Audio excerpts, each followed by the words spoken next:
오늘의 주요 뉴스입니다. 단계적 일상 회복이 시작되는 다음 주부터 사적 모임 제한은 접종 여부와 관계없이 수도권은 10명, 비수도권은 12명까지 허용됩니다. 다만 식당과 카페의 모임에서는 모임 인원 가운데 미접종자는 최대 4명까지만 허용됩니다.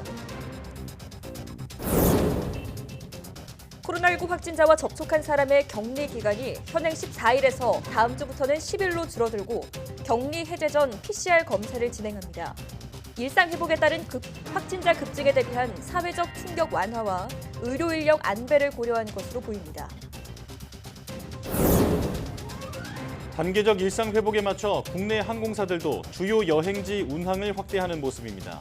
대한항공은 미국 하와이와 호주 시드니 등의 정기편 운항을 재개하고 아시아나 항공도 인천 방콕 노선을 매일 운항으로 늘릴 계획입니다. 지난 25일 발생한 KT 인터넷장애는 네트워크 경로 설정 작업을 하던 직원이 명령어 하나를 누락한 게 원인이었다고 과기정통부가 밝혔습니다. 해당 사인 KT는 긴급 이사회를 열고 피해 보상안과 재발 방지책을 마련했습니다. 세계 최대 소셜미디어 페이스북이 회사 이름을 메타로 바꿨습니다. 최근 내부 고발자 폭로와 언론의 비판으로 궁지에 몰린 회사 이미지 개선을 위함인데 인스타그램과 왓츠앱 등 기존 애플리케이션 이름은 그대로 유지됩니다.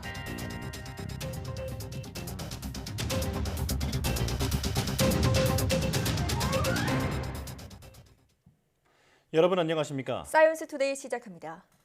단계적 일상 회복이 시작되는 다음 주부터 사적 모임 제한은 접종 여부와 관계없이 수도권은 10명, 비수도권은 12명까지 허용됩니다. 다만 마스크를 벗고 음식을 먹게 되는 식당과 카페는 감염에 취약하다는 점을 고려해서 모임 인원 가운데 미접종자는 4명까지만 허용하기로 했습니다. 중앙재난안전대책본부는 이 같은 내용의 단계적 일상회복 이행 방안을 11월 1일부터 시행한다고 밝혔습니다. 스포츠 경기 관람은 백신 접종 여부와 관계없이 정원의 50%까지, 접종자만으로는 정원 100%까지 가능해집니다.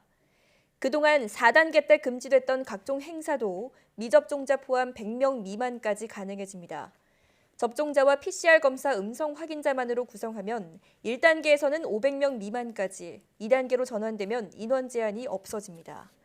한편 의료체계는 위중증 환자와 사망자 발생 억제 등 피해 최소화에 초점을 맞추게 됩니다. 이에 무증상, 경증 환자 대상 재택 치료를 확대하고 병상은 중환자 중심으로 운영합니다.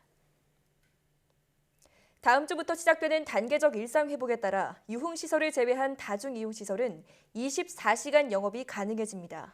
다음 주부터 4주간 시행되는 1단계 개편 때는 유흥시설을 제외한 모든 시설의 영업시간 제한이 해제돼 식당과 카페, 학원과 영화관, PC방 등 대부분 다중이용시설의 24시간 영업이 가능해집니다. 노래방과 헬스장, 목욕탕은 접종 증명서나 음성 확인제가 있어야 이용할 수 있는 백신 패스를 전제로 시간 제한이 해제됩니다. 백신 패스가 도입되는 만큼 기존 면적당 인원 제한이나 좌석 뛰기 등의 제한은 해제됩니다. 유흥시설은 백신 패스가 적용돼도 자정까지 문을 열 수 있는데 2차 개편부터는 시간 제한이 해제됩니다. 이 같은 백신 패스는 실내 체육시설에 2주일, 나머지 시설은 일주일 계도 기간을 부여해 현장 혼란을 최소화하기로 했습니다. 다음 주 일상회복 체계 전환에 발맞춰 교육부도 단계적 일상회복 추진 방안을 내놨습니다. 우선 유치원, 초중, 고등학교는 다음 달 1일부터 3주간 방역준비 기간을 거쳐 대입 수학능력 시험 이후인 11월 22일부터 전면 등교를 실시합니다. 다만 지역과 학교의 여건에 따라 초등학교 3학년에서 6학년은 4분의 3 이상, 중고등학교는 3분의 2 이상 등교가 가능하도록 했습니다. 내년 3월 새학기부터는 전면 등교를 원칙으로 완전한 일상회복으로 전환을 추진합니다. 학교별 축제와 각종 대회, 수련회 같은 숙박형 체험학습도 내년부터 가능해집니다. 교육부는 12세에서 17세의 백신 접종 예약률이 상대적으로 낮고 유아 초등학생은 백신 접종 대상이 아니어서 위험 요소가 여전해 교육 분야의 일상 회복을 점진적으로 추진하겠다고 밝혔습니다. 대학 대면 수업은 내년 1학기부터 전면 시행되고 올해 남은 2학기에는 대면 수업의 확대 기조를 유지하기로 했습니다. 독서실과 학원의 경우 각각 다음 달 1일과 22일부터 시간 제한 없이 운영 가능하지만 학원들은 좌석을 한 칸 띄어 학생들을 배치해야 합니다. 다음 주부터 코로나19 확진자의 접촉자 격리 기간이 10일로 줄어듭니다. 중앙재난안전대책본부는 접촉자 격리 기간을 기존 14일에서 10일로 줄이고 격리 해제 전 PCR 검사를 진행해 위험도를 최소화하겠다고 밝혔습니다. 단계적 일상회복 체제에서 방역이 완화되면 확진자가 급증할 수 있는 만큼 역학 등 인력 부족 심화에 대비하겠다는 의미도 있습니다. 앞서 정부는 병상과 인력 자원을 효율적으로 활용하기 위해 지난해 6월 말부터 무증상 확진자 격리 기간을 10일로 단축 시행하고 있습니다. 지난 1년 10개월간 코로나19가 확산하면서 집합금지, 영업 제한 등 엄격한 방역 규제로 우리 일상이 크게 제한됐죠. 이 가운데 복지시설 등의 도움이 필요한 취약계층은 갑작스러운 변화에 더 큰 어려움을 겪었습니다. 다음 달부터 단계적 일상 회복이 시작되더라도 백신 사각지대에 있는 사회적 약자들이 겪는 불평등은 계속될 거란 우려가 나옵니다. 엄윤주 기자의 보도입니다. 4년의 세월을 거리에서 지낸 56살 곽금배 씨. 지난 1월 서울역 노숙인 시설에서 집단 감염이 나온 뒤론 일주일에 한 번씩 코로나19 진단 검사를 받아왔습니다. 노숙인 지원 시설을 방문하려면 일주일 안에 실시한 음성 확인서를 매번 내야 했기 때문입니다.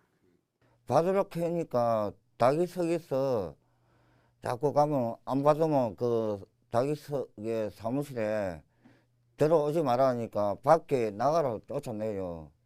노숙인은 이미 지난 2분기에 백신 접종 우선 대상자에 포함됐지만 곽 씨는 최근까지 백신을 맞아야 하는지도 몰랐습니다.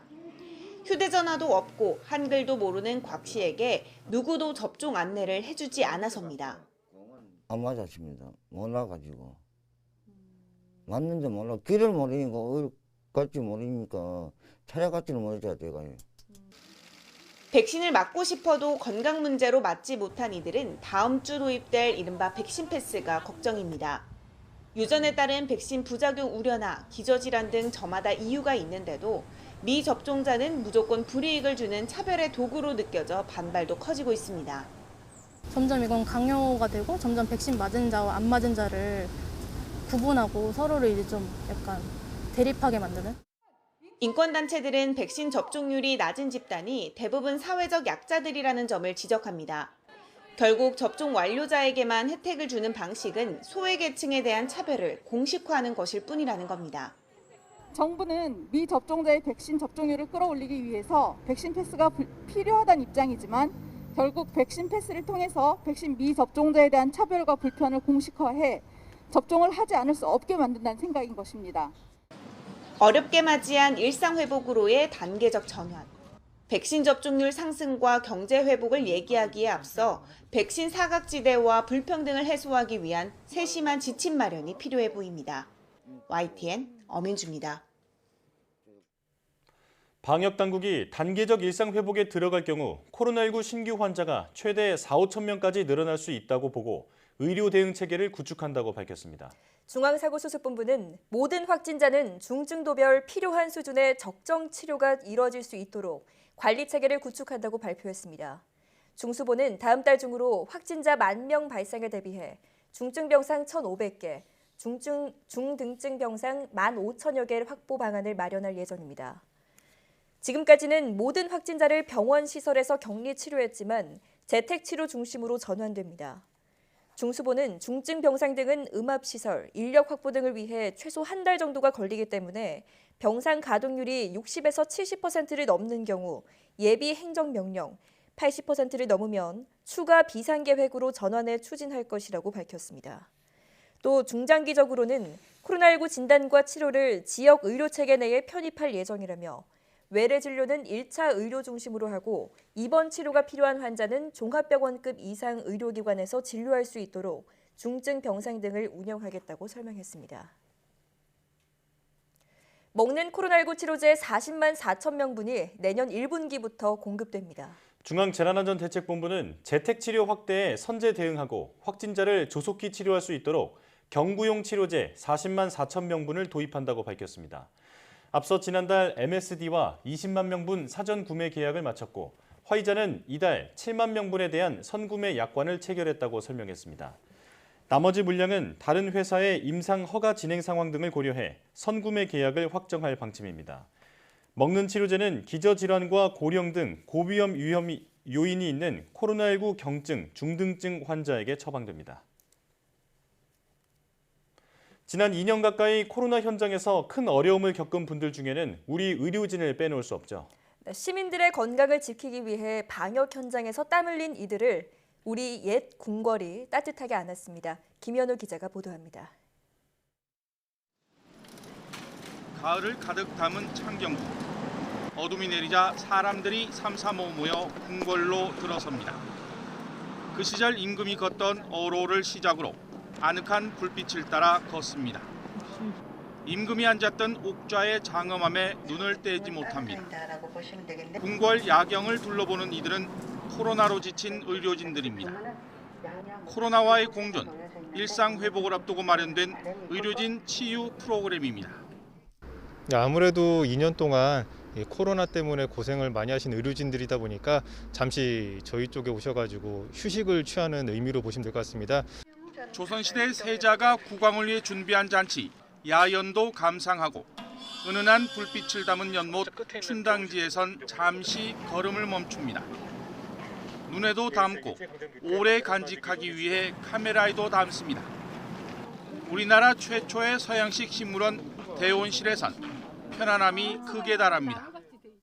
굉장히 밖에 나갈 일이 적다 보니까 조금 일과 이제 집에서만 있어서 조금 우울했는데 이렇게 프로그램을 직접 체험하니까 또 좀 생각도 많아지고 제가 또 열심히 잘 하고 있구나 이런 생각을 할 수 있어서 좋았던 것 같습니다.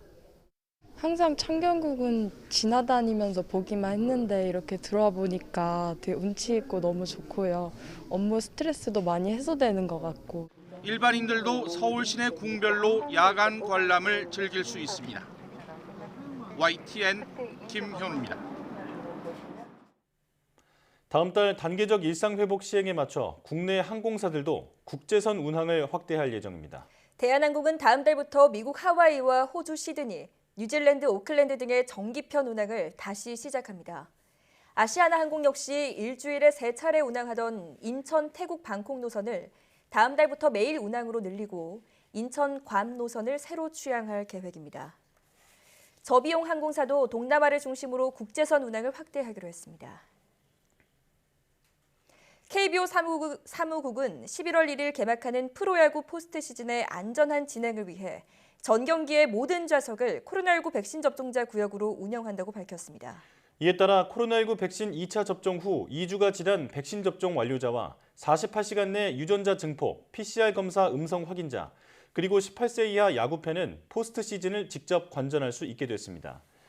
또 불가피한 사유로 접종을 못한 팬도 의사의 소견서를 지참하면 야구장에 입장할 수 있습니다.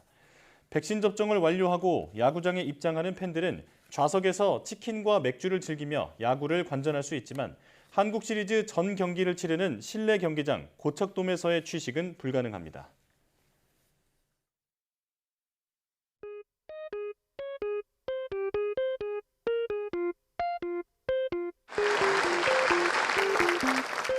안정적인 방역과 높은 백신 접종률을 바탕으로 우리는 이제 단계적 일상 회복을 시작합니다.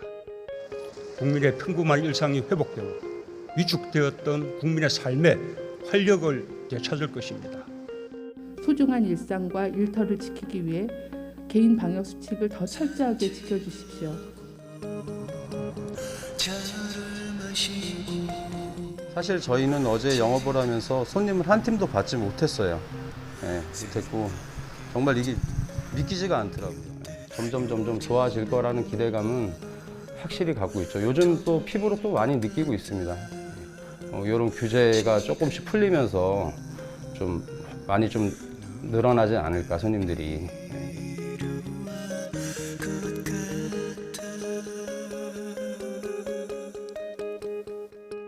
그래서 살아있는 사람과 살아있는 사람이 만나서 상호작용하는 게 정말 기쁨이구나.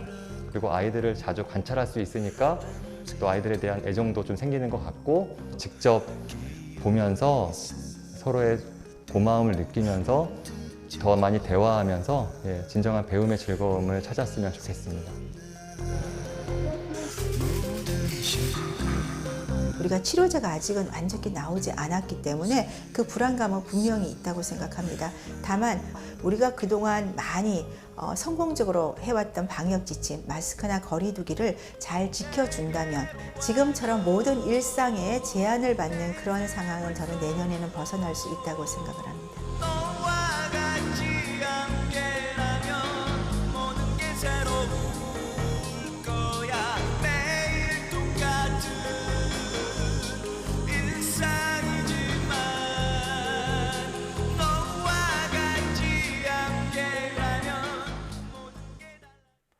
미국에서 5세에서 11세 어린이에게도 코로나19 백신이 곧 승인될 전망이지만 자녀에게 바로 접종하겠다는 의사를 지닌 부모는 27%에 불과한 것으로 나타났습니다. CNN은 현지 시각 28일 비영리 연구소 카이저 가족재단이 발표한 설문조사 결과를 인용해서 이같이 보도했습니다.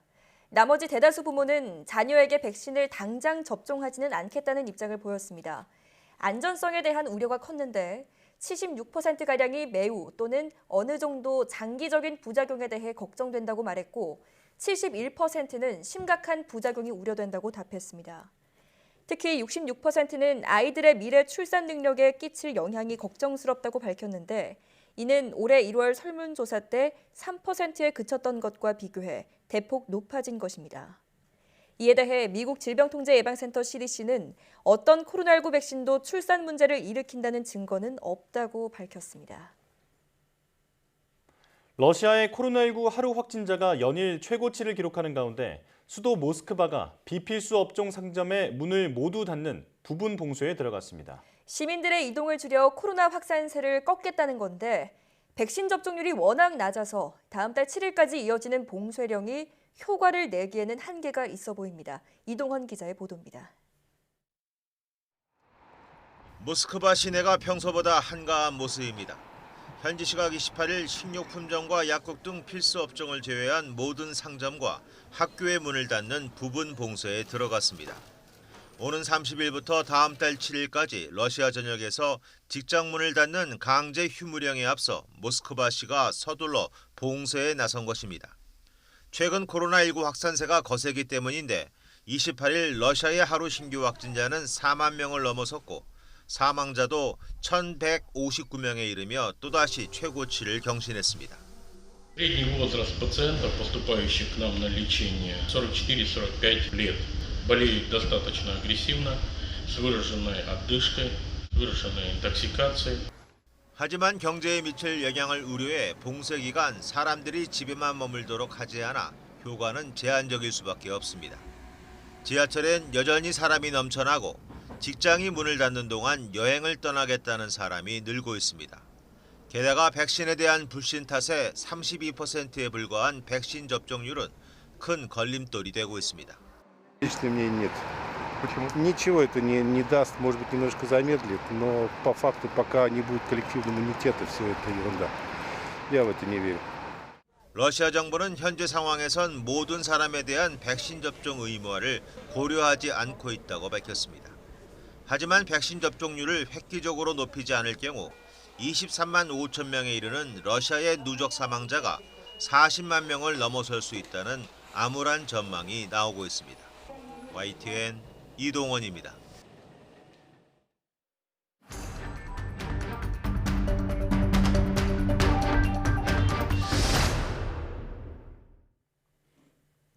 신규 확진자가 이틀 연속 2,000명을 넘어선 가운데 다음 달부터 적용될 단계적 일상회복 1단계 시행 계획이 발표됐습니다. 최종안에 담긴 내용에 대해 코로나19 브리핑 고려대학교 약학대학 김정기 교수와 함께 자세하게 알아보겠습니다. 전화로 연결되어 있습니다. 교수님 나와 계시죠? 네, 안녕하세요. 예, 다음 달 1일부터 단계적 일상회복으로 1단계로 전환됩니다. 초안에서는 접종 관계없이 어디서나 10명까지 사적 모임이 가능할 것으로 나왔는데 최종안에서는 수도권 10명, 비수도권은 12명까지 가능해졌거든요. 이렇게 지역별 차등을 둔 이유가 있을까요? 일단 아무래도 대표적으로 비수도권 대비 수도권이 인구 밀도가 높거든요. 그리고 우리나라 전체 인구의 절반가량이 수도권에 거주를 하기 때문에 그리고 최근 경향성을 보면 수도권 확진 비율도 전체 확진자의 한 70-80%를 차지를 하고 있습니다. 네.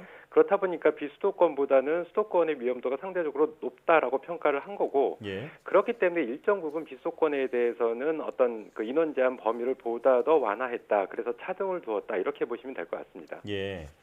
또 식당과 카페는 감염에 취약하다는 점을 고려해서 사적 모임 인원 가운데 미접종자는 4명까지만 허용하기로 했습니다.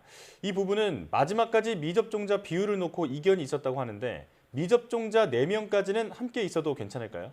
글쎄요. 식당이나 카페 등과 같이 마스크를 벗는 환경에서 몇 명까지는 괜찮고 몇 명까지는 위험하다. 뭐 이런 연구 결과는 사실상 없습니다. 예. 네. 근데 현재 거리두기 기준이 저녁 6시 이전 이후 구분 없이 미접종자는 4명까지 모일 수 있게 되어 있거든요. 그러니까 이 기준이 그대로 적용됐다라고 보시면 될 것 같습니다. 다만 단계별 일상 회복이 시작되면 감염의 위험도는 특히 미접종자를 중심으로 크게 높아지게 되거든요. 네. 그렇기 때문에 미접종자의 경우에는 사적 모임 기준을 동일하게 적용을 한다라고 해도 감염의 위험도는 크게 증가한다. 이렇게 보시면 될 것 같고 예. 일단 지금 미접종이거나 아니면 불완전 접종이신 분들은 이 부분을 꼭 숙지를 하셔야 된다라고 생각을 하고 있습니다. 다만 이 부분은 방역당국도 인지를 하고 있는데 미접종자에 대한 방역적인 측면에서는 미접종자에 대한 방역 기준을 오히려 위험도가 증가하는 상황에서는 강화하는 게 맞거든요. 예. 근데 지금 백신 패스 논란, 형평성 논란 등도 제기되는 만큼 만약에 미접종자에 대한 사적 모임 기준을 오히려 강화를 시키게 되면 이 부분은 어떻게 보면 위드 코로나하고도 맞지 않고 형평성 논란이 더 가중될 수 있다. 그렇기 때문에 미접종자에 대한 사적 모임 기준은 적어도 현행을 유지한다. 이렇게 보시면 될 것 같은데 예. 일단 앞서도 말씀드린 것처럼 일단 미접종자이거나 불완전 접종자이신 분들은 감염의 위험도는 크게 증가한다. 그래서 개인 방역 수칙을 철저히 지키셔야 될 필요가 있다라고 생각을 하고 있습니다. 네. 자, 이번 개회관에는 영업시간 해제 조치도 담겨 있었습니다. 유흥시설을 제외한 모든 다중이용시설의 영업시간 제한도 해제되면서 24시간 영업이 이제 가능해지는 건데요. 영업시간 제한 해제는 불가피한 부분이 있지만 방역 측면에서 본다면 걱정하는 분들도 계시거든요. 이 부분에 대해서는 어떻게 평가하십니까? 일단 뭐 그동안 방역 당국이 영국이나 싱가포르 등 먼저 우리보다 위드 코로나를 시행한 해외 사례를 참조를 하면서 위드 코로나를 단계별로 시행하겠다라고 수차례 강조를 했거든요. 예. 근데 물론 오늘 최종적으로 발표된 일상회복 방안은 3단계로 단계로 적용이 됐습니다만 내용적인 측면을 보면 1단계부터 방역 완화 정도가 지나치게 크지 않나 이렇게 생각을 하고 있습니다. 거기 기간도 일단 4주를 시행하고 2주를 평가하는 걸로 되어 있는데 각 단계의 시행 기간도 너무 길지 않나 이렇게 생각을 하고 있고요. 예. 차라리 제 개인적인 생각으로는 단계도 좀 더 세분화하고 기관과 내용도 더 세분화해서 차근차근 단계별로 시행을 하는 것이 오히려 시행착오를 줄이면서 우리가 일상 회복으로 전환할 수 있는 그런 방안이 아닐까 생각을 하는데 예. 일단 한꺼번에 지금 1단계에서 적용된 안은 너무 큰 폭의 방역 조치 완화가 있다라고 생각을 하고 있습니다. 예. 단계를 좀 더 세분화했으면 어떨까 하는 아쉬움이 있다 이렇게 말씀을 해주셨습니다. 자, 유흥시설이나 실내체육시설 등 위험도가 높은 시설에서는 접종 증명, 음성 확인제, 이른바 백신 패스가 적용됩니다. 방역당국이 백신 패스의 기준을 밝혔지만 미접종자에 대한 형평성 논란은 여전한 상황인데요. 교수님이 보시기엔 기준에 문제가 없습니까? 일단 기본적으로 우리가 백신 접종이 의무사항이 아니거든요. 네. 선택사항이기 때문에 이 부분 접종 여부에 의해서 뭔가가 달라진다라고 하는 부분은 분명히 형평성 논란의 여지는 분명히 있다 이렇게 생각을 하고 있습니다. 네. 특히나 식당, 카페를 제외한 나머지 모든 다중이용시설에 백신 패스가 적용이 되거든요. 네, 이 부분들 중에서 이제 여가와 관련된 시설은 차치하고 의료기관 등 필수적인 시설들도 적용 대상에 포함되고 있기 때문에 아무래도 형평성 논란은 분명히 있다라고 생각을 하고 있습니다. 예. 근데 우리나라의 경우에는 그러니까 무조건 백신 기피자보다는 안전성 우려 때문에 지금 조심스럽게 그러니까 접종을 못하고 계신 분들이 대다수라고 생각을 하고 있습니다. 네. 따라서 근본적으로 해결할 수 있는 방안은 안전성 확보를 할 수 있는 방안, 이 부분을 방역당국에서 마련을 해야 된다 이렇게 생각을 하고 있고요. 예. 그렇기 때문에 제 개인적인 생각은 여러 번 말씀을 드렸지만 보다 안전성이 확보된 백신 도입을 빨리 추진을 해야 된다라고는 생각을 하고 있습니다. 예. 네. 자, 학교 활동 정상화 방안도 발표가 됐습니다. 하지만 이 학생들은 백신 접종률이 낮기 때문에 감염 위험이 더 큰 상황이잖아요. 안전하게 정상화 체제로 돌아가려면 어떻게 하면 좋을까요? 일단 방법은 단순합니다.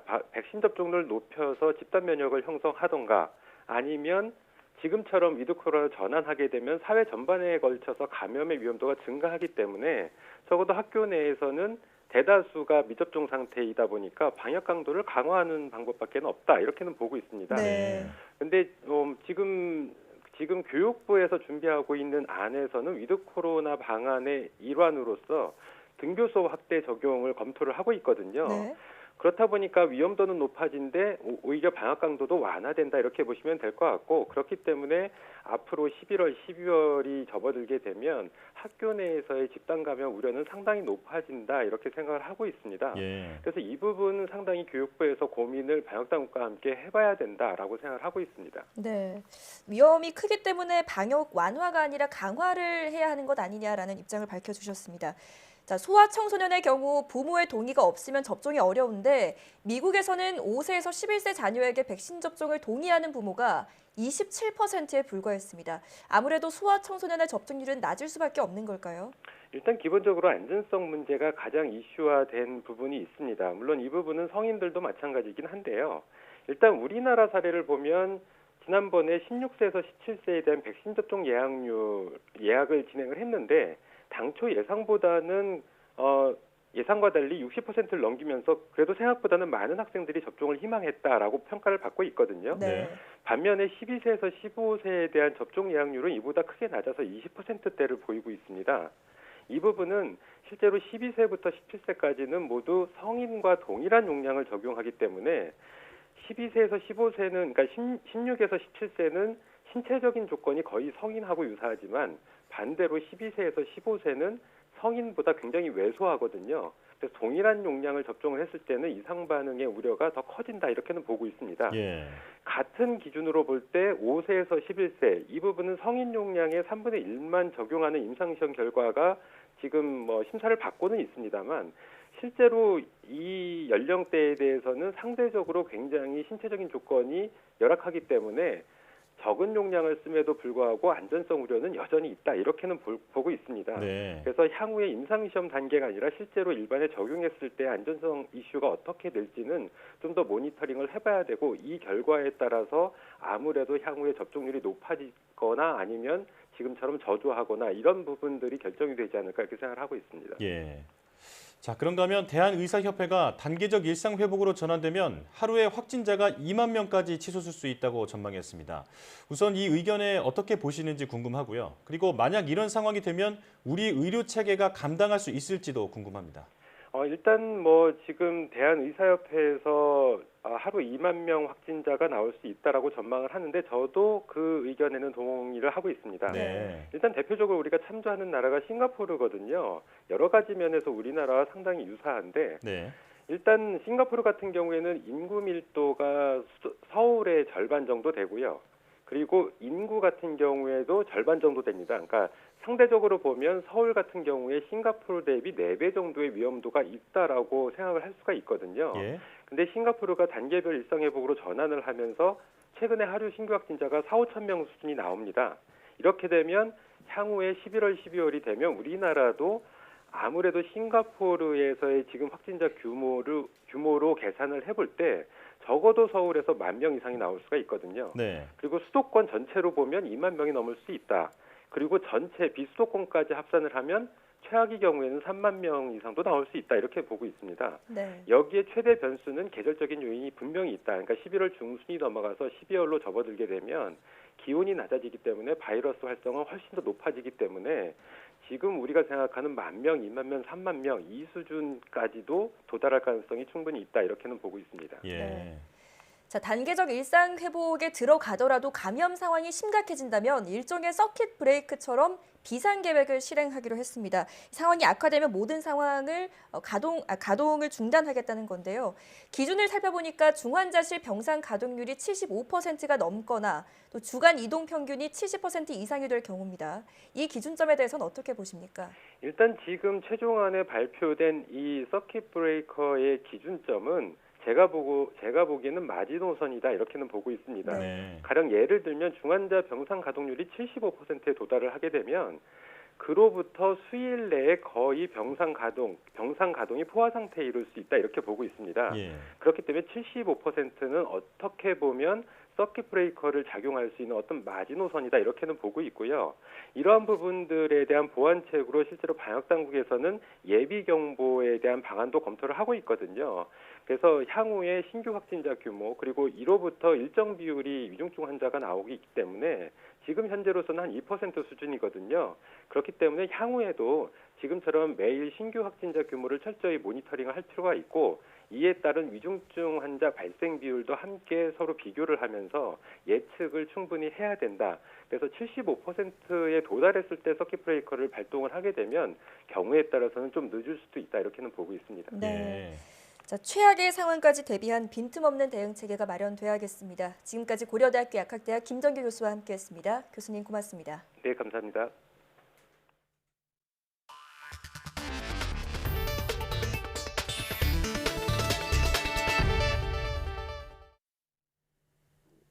지난 25일 전국에 일대 혼란을 가져왔던 KT 인터넷장에는 작업자가 네트워크 경로 설정 작업을 하다 명령어 하나를 누락해서 발생했던 것으로 정부 조사 결과 드러났습니다. 과학기술정보통신부는 사고 이후 정보보호와 네트워크 전문가들로 구성된 사고조사반과 함께 원인을 조사 분석한 결과 이 같은 결론을 얻었다고 밝혔습니다. 과기정통부는 1차와 2차에 걸쳐 KT 내부에서 사전 검증 단계가 있었지만 명령어 누락 사실을 사전에 발견해내지 못했다고 설명했습니다. 또 야간에 해야 할 작업을 주간에 진행하고 관리자 없이 협력업체 직원들끼리만 작업을 하는 등 관리상의 문제점도 있었던 것으로 파악됐습니다. 이용자들의 피해 보상을 위해 방송통신위원회는 앞으로 KT가 피해 구제 방안을 이행해 나가는지를 점검할 예정입니다. 과학자를 꿈꾸는 청소년 수백 명이 한 곳에 모여 갖가지 방법으로 과학을 즐기는 축제가 열렸습니다. 네, 아무도 마스크를 쓰지 않았지만 코로나19 감염 걱정은 할 필요가 없었는데요. 바로 메타버스 공간에서 열린 축제였기 때문입니다. 최소라 기자가 다녀왔습니다.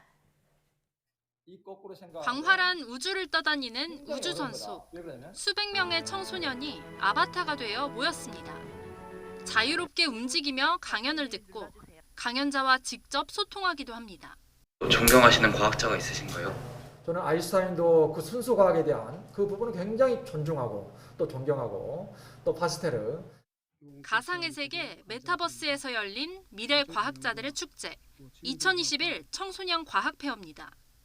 이번 축제에는 지난 21일 발사된 누리호와 2030년 발사되는 한국형 달궤도선 등 국내 주요 과학기술에 대한 콘텐츠가 가득합니다. 세계의 메타버스 공간에서 저명한 국내 과학자들의 강연을 듣거나 공상과학 영화에 대한 토론을 하고 경품이 걸린 과학 퀴즈도 맞출 수 있습니다. 특히 고품질의 해외 과학 실험 영상과 강연은 24시간 내내 상영됩니다. 스마트폰만 있으면 시공간 제약 없이 언제 어디서든 참여할 수 있습니다. 얼굴을 보여주면 부담스러운 면이 많은데 아바타를 직접 꾸면서 보여주면 부담스럽지도 않고 점점 친해질 수 있는 계기. 과기정통부는 앞으로 메타버스를 활용해 마스크 착용으로 인한 불편이나 코로나19 감염에 대한 걱정 없는 행사를 확대하겠다고 밝혔습니다. 우리 청소년들이 나는 앞으로 무엇이 될 것인가 그런 고민을 많이 하게 됩니다. 이번 과학페어는 우리 청소년들의 그런 고민을 조금이라도 덜어드리는 데 초점을 맞추고 있습니다. 가상의 공간에서 과학자를 꿈꾸는 청소년들과 함께할 수 있는 이번 과학축제는 오는 31일까지 계속됩니다. YTN 사이언스 최소라입니다. 소비가 3개월 만에 증가세로 돌아선 가운데 지난달 생산은 증가하고 설비 투자는 감소한 것으로 나타났습니다.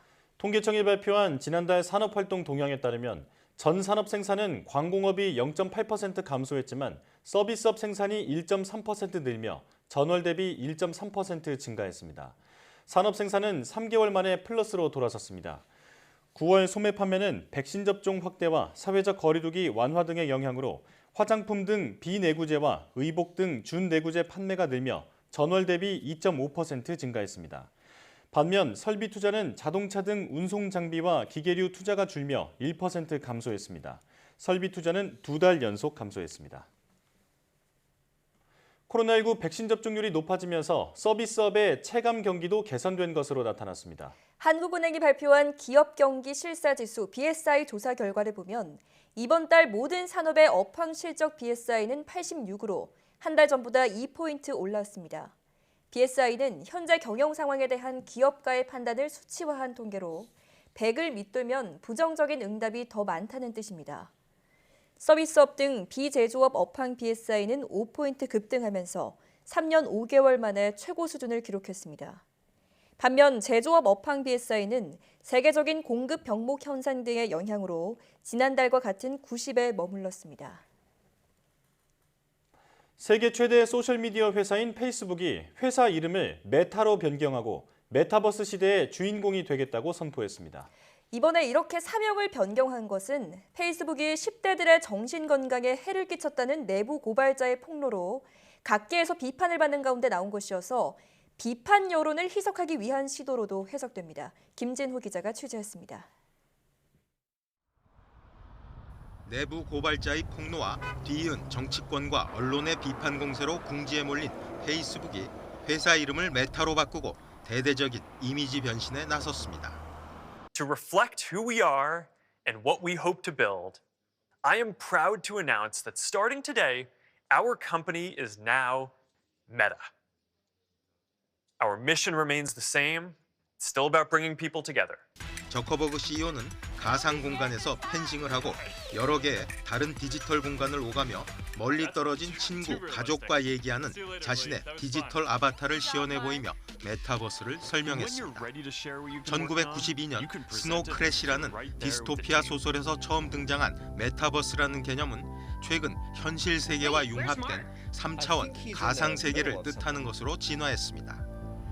페이스북과 인스타그램, 왓츠앱 등 이 회사의 주요 애플리케이션은 그대로 유지되지만 이제는 메타란 이름 아래로 들어가게 됩니다. From now on, we're going to be metaverse first, not Facebook first.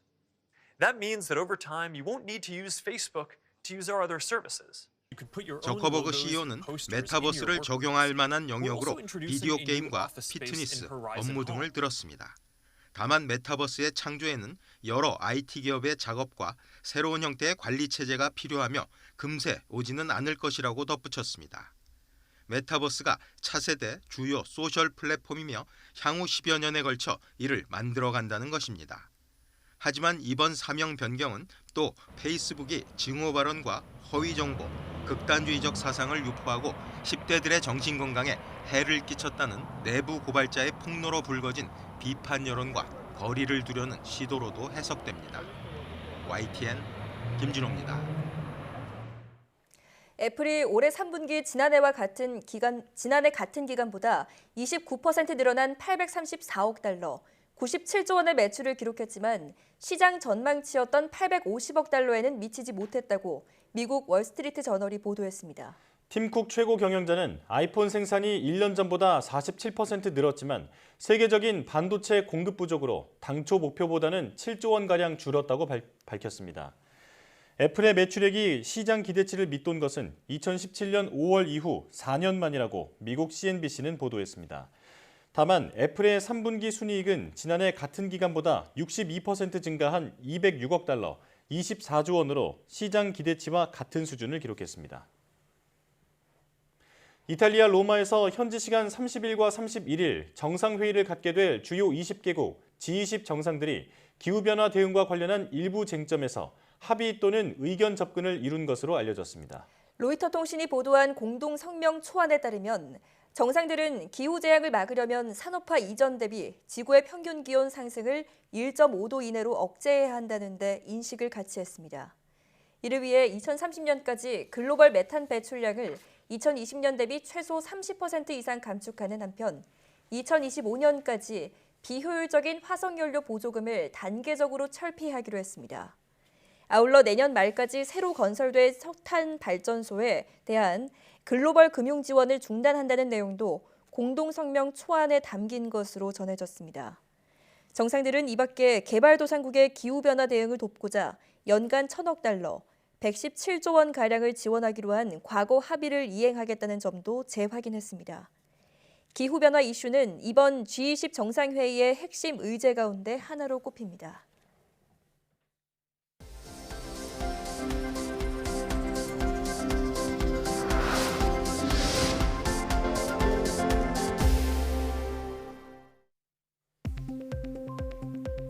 피를 만드는 조혈모 세포에 돌연변이가 있는 환자는 코로나19 바이러스에 걸릴 경우 중증으로 진행될 위험이 2배 정도 높다는 연구 결과가 나왔습니다.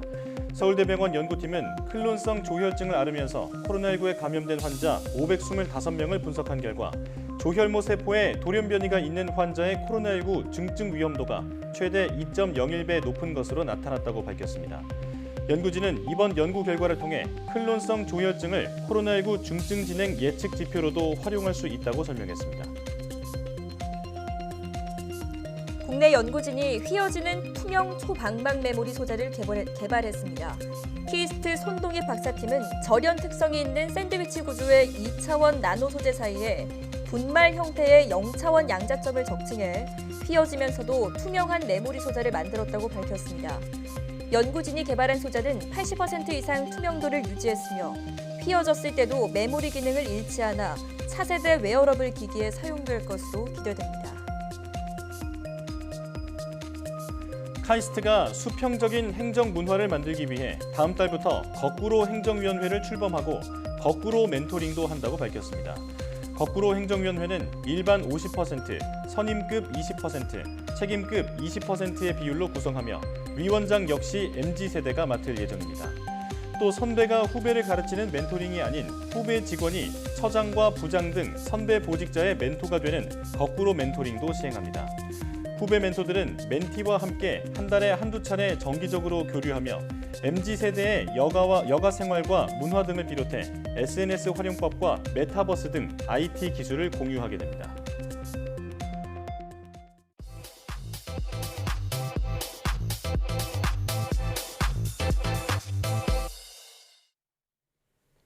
과학에 대한 모든 궁금증을 풀어주는 궁금한 S 시간입니다.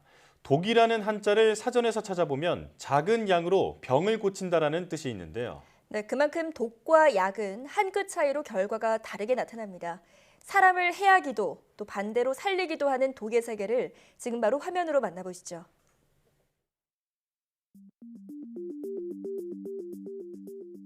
백설공주의 사과와 장희빈의 죽음에는 공통점이 하나 있습니다. 한번 맞춰보시겠어요? 미인이라고요? 뭐 그것도 공통점이 될 수도 있겠네요. 하지만 정답은 독입니다. 백설공주는 독사과를 먹고 죽을 뻔했고 장희빈은 숙종의 사약을 받고 죽었는데요. 이처럼 독은 사람의 생명을 해칠 수 있는 화학물질인데 이런 독의 종류도 굉장히 많다고 합니다. 동서고금을 막론하고 옛날의 왕과 황제는 늘 독살의 두려움에서 살았다고 합니다. 독살의 역사 속에서 가장 빈번하게 등장했던 독은 바로 비소였는데요. 처음 비소를 분리한 사람은 13세기 중엽 독일의 신학자이자 자연철학자였던 알베르투스 마그누스였습니다. 비소가 독약에 사용되는 데는 독성이 강하기도 했지만 흔하게 구할 수 있고 사용하기도 쉬웠는데요. 비소는 이미 살충제나 쥐약, 심지어 화장품의 재료로 별다른 제재 없이 시장에서 유통되고 있었고 무색 무취의 단맛이 나는 분말로 설탕의 위장에 쉽게 섞을 수 있었습니다. 우리나라 역시 비상이라는 비소를 주성분으로 하는 독극물을 독살의 재료로 사용했습니다. 그래서 국정이 혼미했던 조선 후기에는 김이상궁이 생겨나 왕이 식사하기 전에 음식을 먹고 독이 있는지 확인하거나 은수저를 음식에 넣어 독 검사를 했다고 하는데요. 음식물 속에 비상 성분이 있으면 비상 속에 황과 은수저가 반응해 표면이 검게 변하기 때문이었죠. 이 비상은 사약의 성분으로도 많이 사용됐습니다. 이외에 부자나 천남성 같은 약재도 사약의 성분으로 많이 쓰였는데요. 부자는 투구꽃을 이용해 만드는데 중국 당나라 때부터 대표적인 독약으로 꼽혔습니다. 부자 속 아코닌틴이라는 성분은 심장 정지, 호흡 곤란, 운동신경 마비, 내장 출혈 등을 일으킵니다. 천남성 또한 맹독성 알칼로이드를 포함하고 있는데요. 하지만 놀랍게도 이런 맹독성 약물을 먹어도 금방 사망하지는 않는다고 합니다. 그만큼 약발이 좋지 않았다는 것이죠. 그러니까 사극 속에서 사약을 먹자마자 피를 토하며 죽는 건 조금 과장되었다고 볼 수 있어요. 조선시대에서는 사약의 효능을 올리기 위해 여러 방법을 썼다고 하는데요. 단종은 사약을 받은 뒤 군부를 뗀 온돌방에 30분이 넘게 누워있다가 서서히 죽었다는 설도 있습니다. 열에 열을 더해 약효를 강하게 하고 약기운이 더 빠르게 돌게 만들기 위해서라고 하는데요. 실제로 조선시대에서는 여러 사람이 사약을 받고 쉽게 죽지 않아 고생했던 일도 있었습니다. 16세기 문인 이명수가 대표적인데요. 그는 조정을 비난한 이유로 43세의 나이에 사약을 받았는데 이 사약을 탄 독주를 16잔이나 마시고도 멀쩡했다고 합니다. 결국 스스로 목을 매 사망했다고 하네요. 현대에서 제일 잘 알려진 독약은 바로 청산가리가 있습니다. 정확한 이름은 시아나칼륨으로 이름 때문에 파란색을 띠고 있을 거라는 오해를 받고 있지만 실제 색깔은 흰색이고 0.15g의 치사량으로 사망할 수 있는데요.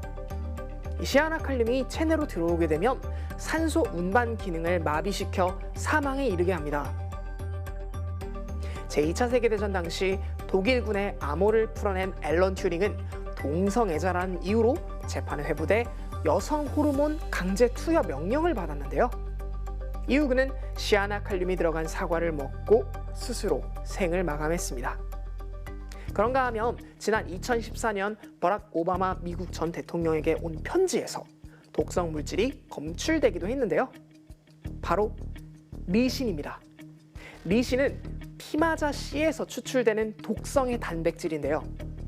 청산가리보다 1000배나 독성이 강해 액체나 가루 형태로 복용하거나 흡입하면 몇 시간 내에 독감 증상을 보이다가 2, 3일 내에 폐와 간, 신장이 망가지면서 목숨을 잃게 됩니다. 이 리신이 우리 몸 세포가 살아가는데 꼭 필요한 단백질의 합성을 막아 세포를 파괴하기 때문이죠. 그래서 주로 테러리스트들이 이 리신을 자주 활용했다고 하는데요. 1978년 당시 공산국가였던 불가리아의 작가 게오르기 마르코프가 영국에서 암살당한 사건이 있었는데 이 부검 결과 마르코프의 몸에서 지름 1.5나노미터 크기의 아주 작은 금속 알갱이가 발견됐습니다. 이 알갱이에는 X자 모양의 홈이 있었고 이 홈 안에는 아주 적은 양의 리신이 있었다고 합니다. 우리가 예뻐지기 위해 맞는 보톡스 역시 주성분이 독이라는 사실을 알고 계셨나요? 보톡스의 주성분인 보툴리눔 톡신은 밥 한 숟가락 정도의 양으로 1000만 명 이상을 죽일 수 있고 탄저균보다 10만 배나 독성이 강한데요. 하지만 신체의 치사량의 1000분의 1 정도만 주입하자 신경세포의 활동이 적당히 억제되고 생명을 위협하지 않을 정도로 근육이 마비된다는 사실을 알게 되었습니다. 이런 효과가 밝혀진 후부터 비정상적인 눈 근육 치료에 보톡스가 활용되기 시작했고 이 외에도 근육 강직, 편두통, 파킨슨병 치료에도 사용됐습니다. 잘 쓰면 명약, 잘못 쓰면 독약이라는 말이 있듯이 이 보톡스처럼 독이 약으로 활용되는 경우도 꽤 있었는데요. 침묵의 살인자로 불렸던 비소 역시 20세기 매독 치료제로 활용되기도 했다고 합니다. 오늘 궁금한 에세이에서는 독에 관련된 과학에 대해 알아봤는데요. 독성이 사람을 해할 수도 있지만 어떻게 쓰느냐에 따라 인간을 돕는 치료제로도 활용될 수 있다는 사실이 정말 신기한 것 같네요. 그럼 궁금한 에세이는 여기서 인사드릴게요. 과학에 대한 궁금증이 있다면 언제든 유튜브에 사이언스 투데이를 검색해주세요. 이상 궁금한 에세이였습니다.